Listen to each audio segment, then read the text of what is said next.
every single time I hit this stupid steering wheel.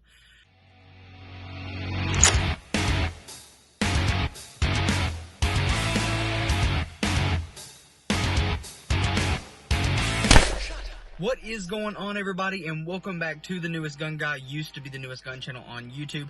And thanks for stopping back in for another Truck Talk.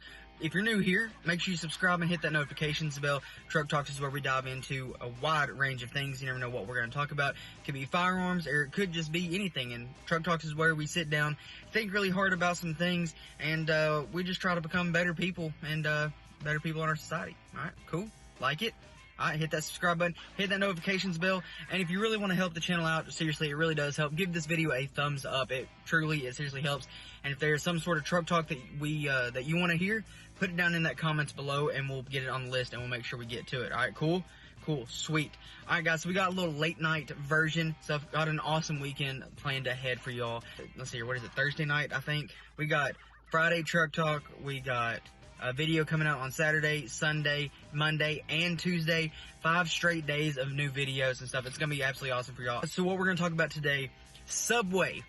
Subway joined a long list today of companies and businesses that have decided to make a decision for people coming in, patrons coming in, to not open carry. Walmart made this decision, I don't remember how long ago it was, probably about a year or so now. Or no, maybe a half a year, something like that. I don't remember. But they made that decision to not allow open carry. And now Subway has hopped on that gravy train, which I don't know if it's a gravy train because they're probably going to end up losing money, more than likely.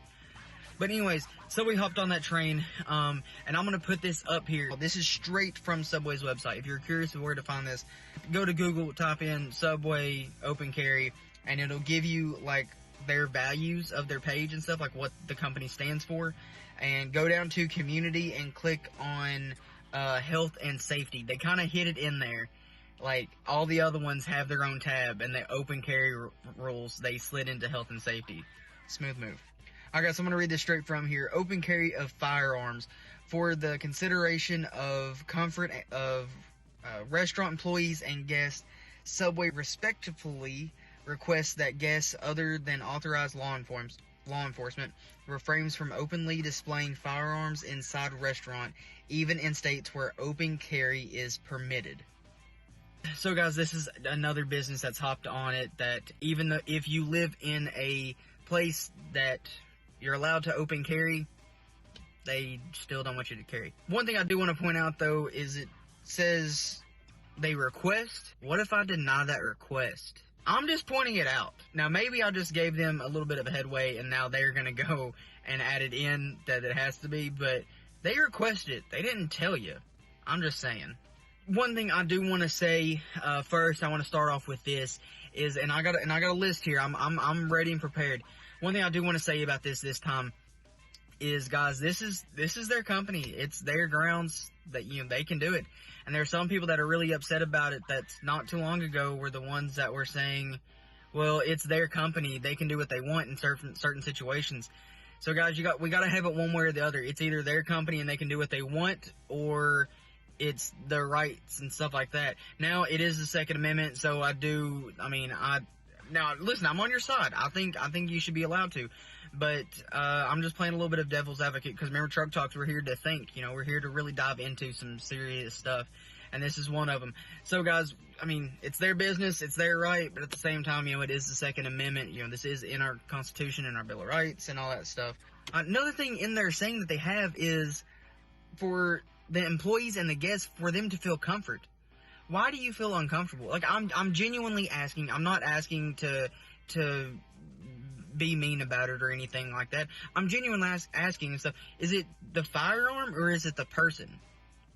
If some of y'all that follow the channel and stuff seen the Truck Talk, that I was kind of poking fun at people that open carry, and but I'm really curious though, if you're someone that feels uncomfortable with the whole situation, why do you feel uncomfortable about someone openly carrying a firearm? Now, a picture that they've used a lot for this is the guy that went into Subway with like a grenade launcher. Even if you are a firearm person, if you're in there, you're probably like, who is this guy and what's he doing? I don't know about this. And then after about 2 or 3 minutes after you realize he's just ordering a sandwich, you go, excuse me, bud, where can I find one of those? And if I can't find it, where can I shoot it? I'm just saying. I'm genuinely asking and stuff. So if you're watching this video and you're an employee, or if you're against firearms or something like that, whatever it is and stuff, put it down in the comments. I genuinely want to know why you feel uncomfortable. The point of the channel is to kind of flip people's opinions and bring people around to warming up to firearms and stuff like that. And I can't warm people up if I don't know exactly what it is that makes them uncomfortable. Right? We plan on hitting it at a one-on-one basis. But I genuinely want you all to leave a comment below and let us know why you feel uncomfortable and stuff. If it's the person, if it's the firearm, if it's a combination between the two, or what it is. If you are a guest or you're an employee, another thing I definitely want to hit on is if you see someone coming in open carrying, you need to ask yourself one question, okay? Just ask yourself one single question is all I'm asking. Do you have a firearm? If your answer is no, then good, you have someone to protect you in case something happens. If your answer is yes, then good, it is 2-on-1. Now you have the advantage and your likelihood of neutralizing a threat or lessen the likelihood of people getting hurt drastically goes up, and you and the good side winning the fight. So I'm just pointing that out, that if you do have a gun, then good, it's 2-on-1. And then if you don't have a gun, now you have someone that is willing to hopefully protect and stuff. Hopefully they're capable. Hopefully they've at least practiced firing and drawing from a holster and stuff like that. So, that is some responsibility that needs to be on every gun owner if you're going to conceal carry or open carry or anything like that. To make sure you at least practice drawing or some basic things and stuff like that. Alright, I want to talk to my firearm people out there. Guys, listen, I fully understand we're upset about this, and you have every right to be. This is absolutely, I think, infringing on Second Amendment rights. But also, I can see the other side of the coin, but that's nor here or there at this point. I want to talk to you for a second. Guys, you can still conceal carry. If you have your conceal carry permit and you're doing it legally and stuff, throw your jacket on, throw your shirt over it, whatever, guys. Or girls out there too. I'm for you, girls. All right, cover that thing up and you're good to go, guys. And according to their website, they're not going to say anything to you, or they haven't said it anyways. They're just worried about open carry people. Here's my biggest issue with the whole thing. My biggest issue of the whole thing. Here in the state of Kentucky, you have to be 21 years old in order to even be able to get a concealed carry permit. Let me tell you an issue here. In the state of Kentucky, you can start open carrying at the age of 18. So if you can open carry from the age of 18, but you can't open carry into Subway, what's these 18 to 20-year-olds supposed to do now?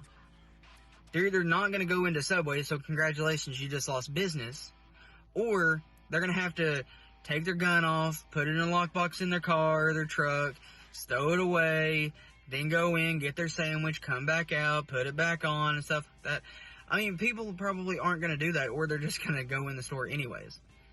So guys, this is the part where I really think infringement comes into play.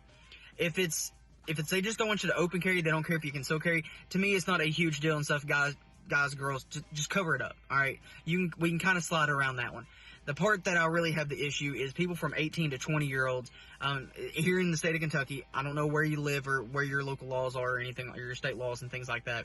But here in the state of Kentucky, these 18 to 20-year-olds and 364-day-year-olds, I'll say that.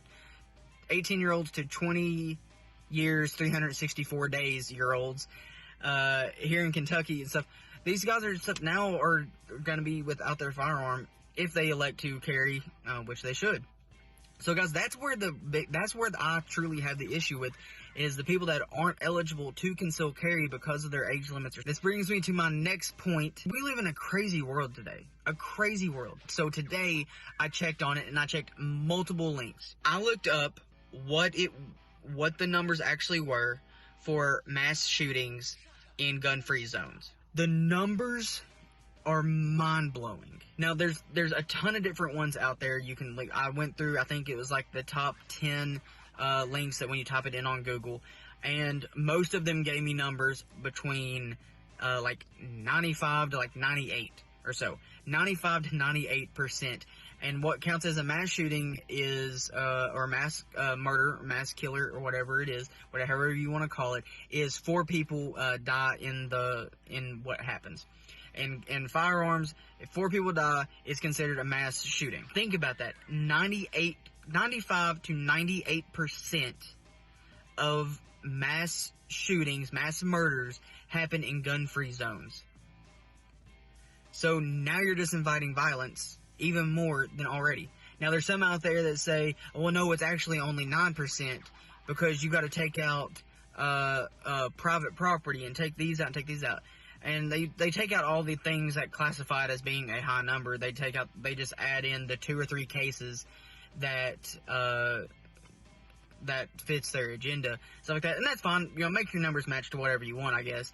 But the thing is, though, is it still lands you at an incredibly high number for gun-free zones.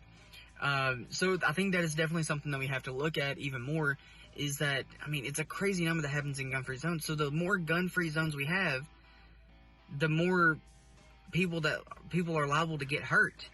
I don't understand how people can understand this and see that. You look at our largest cities and stuff, Chicago, New York, Los Angeles, all of them have some of the strictest gun laws in the country, and all of them have some of the most gun violence in the country. It still absolutely blows my mind. They're so proud. Oh, we passed this gun bill. We passed this gun bill. But people are still illegally getting guns and killing other people that don't have guns. How do we not see an issue on this? Creating more gun-free zones are just going to invite more violence. Look at Chicago and New York. I mean, prime examples. They're so proud of their gun laws, but yet they lead the nation in some of the murder. Like, look at Memorial Day weekend. Memorial Day weekend in Chicago, 4th of July weekend, Memorial Day weekend, one of the weekends. Look, it's absolutely insane. It's mind-blowing. Absolutely mind-blowing. Alright, guys, I've rambled on long enough. I'm sorry if I've taken up a little too much time and stuff, because I really want you to think on this. I really wanted to get this out. You know, if you're at least in the state of Kentucky, 18 to 20-year-olds flat out had their Second Amendment taken away if they're in a subway. Period. That's all there is to it. We seriously need to stop adding these gun-free zones to places and allow more guns, more firearms, more responsible firearm owners to be able to carry to make sure nothing bad happens to everybody. That's why we're all here. That's why we carry, is to protect us, protect our families, and to protect you, and protect other people like us out there. Alright, and from everyone I know and everyone I talk to, when I say protect us, we're not talking about race, we're not talking about religion, we're talking about anybody and everybody that's got a pulse around us. You know, we want to definitely make sure we save them and help them as much as we possibly can if something goes down. Alright, guys, if you really want to support the channel, hit that thumbs up button. Like I said before, hit that notifications bell to all when you hit subscribe, and leave us a comment below if you what you want to hear on Truck Talks, and we'll make sure we get to it. Also, guys, hit up the Twitter at Newest Gun Guy, and the Patreon is down in the description. All the money in Patreon goes straight back into the channel. 100% promise. None of that money is going to come to me. It's all basically going to go to either camera gear or ammo. More than likely ammo. We can deal with the camera stuff later, right? Alright, guys, that's going to wrap things up. I love and appreciate all of y'all. Really do love it. I got a message today that someone actually loved the channel. I absolutely love it. It brings a huge smile to my face. Alright, guys, so I really do love y'all. Really do appreciate y'all. And always remember, keep that barrel pointed downrange.